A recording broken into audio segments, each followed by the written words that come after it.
अभिवादन स्वीकार कीजिए ब्रजेश मिश्रा का। और आप देखना शुरू कर चुके हैं द डिबेट।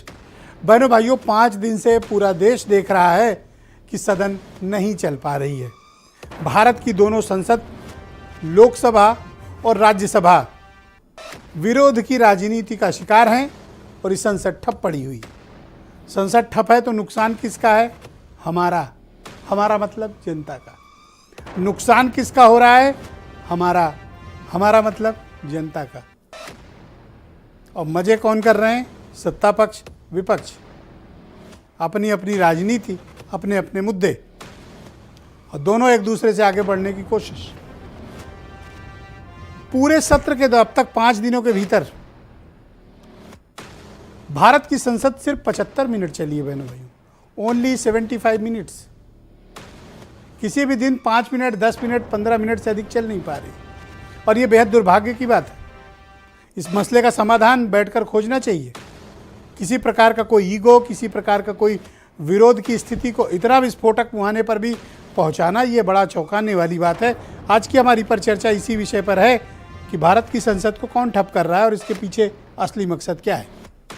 बहनों भाइयों, 5 दिनों से आप देख रहे होंगे कि देश की संसद में कोई काम नहीं हो रहा है। 11 बजे सदन खुली, बवाल हुआ, सदन स्थगित 2 बजे, 2 बजे फिर सदन शुरू हुई, 5 मिनट चली, बवाल हुआ, फिर दिन भर के लिए ख़त्म। आइए विरोध करिए, घर जाइए, आइए विरोध करिए, घर जाइए, आइए विरोध करिए, घर जाइए। 5 दिन से भारत की संसद ठप है। 5 दिन में सिर्फ 75 मिनट, यानी एवरेज 15 मिनट, वो भी 15 मिनट बवाल के, सिर्फ 75 मिनट 5 दिन। इन 5 दिनों में देश की तकदीर के फैसले वहाँ लिए जाने चाहिए। इन 5 दिनों में जनता के हक और हुकूक की बात सदन के भीतर होनी चाहिए। इन 5 दिनों के भीतर जनता के कल्याणकारी कार्यों, जनता के लिए कल्याणकारी कानून और विधायक पास होने चाहिए थे। जनता के मसले डिस्कस किए जाने चाहिए थे। अपोजिशन का भी ये कर्तव्य है और सत्ता पक्ष का भी ये कर्तव्य है, सदन चलने दीजिए। सदन को आपसी राइवलरी की राजनीति, आपसी वैमनस्यता का प्लेटफॉर्म नहीं बनाया जाना चाहिए। यह सबके ऊपर लागू होता है। भारत की सरकार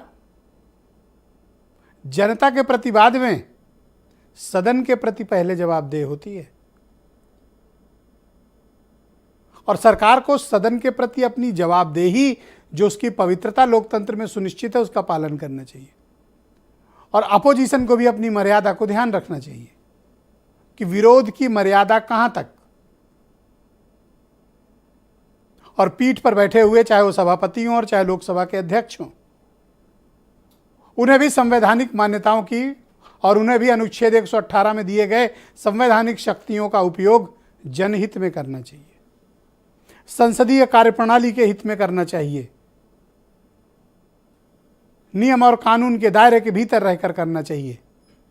तभी हम भारत में संसदीय परंपरा, लोकतांत्रिक संसदीय परंपरा को उच्च कोटि के शिखर तक पहुंचा सकते हैं।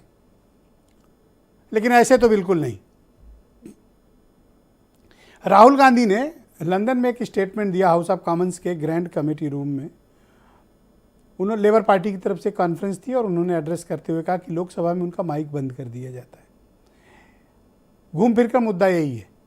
उपराष्ट्रपति ने भी इसका विरोध किया मेरठ की रैली में और कहा ऐसा कुछ नहीं होता। लेकिन आज तो कमाल हो गया, आज तो सिर्फ राहुल का ही म्यूट नहीं रहा बल्कि संसद टीवी ही म्यूट हो गई। 12-13 मिनट यही चला, उसके बाद खैर सदन स्थगित हो गया। क्या हम मूल मुद्दों पर सदन के भीतर चर्चा क्यों नहीं कर पा रहे हैं? जो बिजनेस एडवाइजरी कमेटी है या नेता प्रतिपक्ष हैं, सत्ता पक्ष के नेता हैं, स्पीकर हैं, उपसभापति हैं, ये बैठकर एक कोई कंसेंसस क्यों नहीं बना रहे हैं? एक आम सहमति क्यों नहीं बन पा रही? और पिछले 7-8 सालों से तो हर बात पर सहमति हो जाती थी। सदन में कभी ये स्थिति नहीं होती थी, एक आध दिन विरोध होता था, लेकिन स्थिति इतनी खराब नहीं होती थी।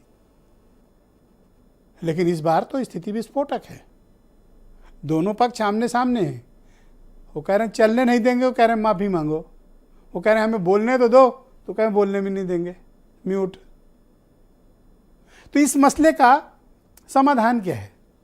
क्या ये जो बजट सत्र का दूसरा चरण है, ये यूं ही झगड़े में बर्बाद हो जाएगा? हम किसी विषय पर डिस्कस नहीं करेंगे और जनता के बीच हम क्या मैसेज देना चाहते हैं, किस प्रकार की चर्चा जनता के बीच होने देना चाहते हैं?